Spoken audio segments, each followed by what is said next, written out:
শুরু করছি ফারহানা গল্পের পার্ট 5। আমার আর বুঝতে বাকি রইল না যে ফারহানার এত চুপচাপের কারণ। সেই জিনের কারণেই ফারহানা এত চুপচাপ হয়ে গেছে, আর আমার সেই স্বপ্ন সবকিছুই সত্যি। আমি আর দেরি করলাম না, জাহিদকে সবকিছু বলে দিলাম শুরু থেকে।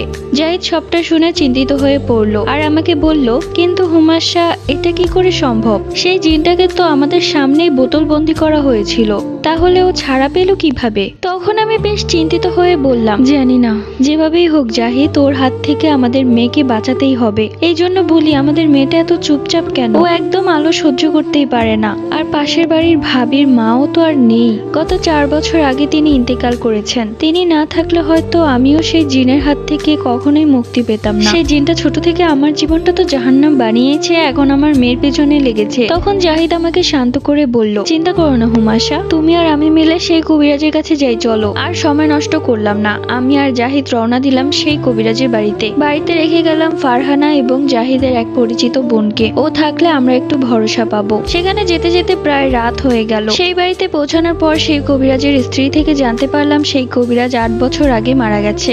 এখন আমি পুরোপুরি শিওর হয়ে গেলাম যে এই জিনটাই কবিরাজকে মেরে ফেলেছে। এখন আমরা কার কাছে যাব আর কার মাধ্যমেই বা আমাদের মেয়েকে বাঁচাবো? তখন সেই কবিরাজের স্ত্রী আরেকজন কবিরাজের ঠিকানা দিয়ে বলল, সে খুব শক্তিশালী একজন কবিরাজ।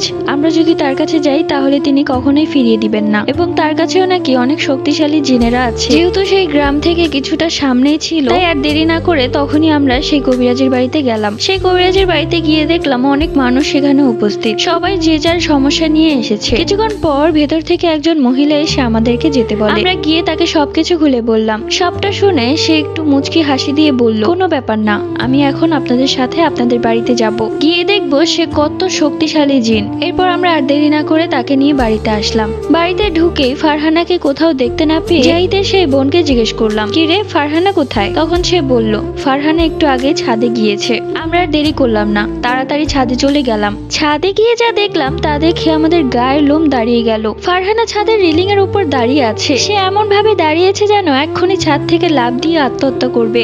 আমি ওকে পেছন থেকে ডাকতে চাইলে তখন সেই কবিরাজ আমাকে হাতের ইশারায় চুপ থাকতে বলল। আমিও চুপ হয়ে গেলাম। কবিরাজ আস্তে আস্তে ফারহানার কাছে যায় এবং কিছু পড়া পানি ফারহানার উপর ছিটিয়ে দেয়। সাথে সাথে ফারহানার হুঁশ ফেরে এবং সে যখন দেখে যে রেলিং এর উপর দাঁড়িয়ে আছে তখন খুব ভয় পেয়ে যায়। আমরা সাথে সাথে ওকে ধরে ফেলি, ওকে নিচে নামানো হয়। তখন ফারহানা অবাক করে বলে, মা, বাবা, আমি এখানে কি করছি? ওর মুখ থেকে এই প্রথম মা এবং বাবা শুনলাম। এরপর ওকে ঘরে আনা হয়। কবিরাজ পুরো ঘরটা বন্ধ করে দিয়ে যায় এবং আমাদের 3 জনকে 3টা তাবিজ দিয়ে যায় এবং সবসময় বলে ফারহানাকে তার তাবিজটা সাথেই রাখতে হবে। এরপর সে চলে যায়। পরবর্তী গল্প।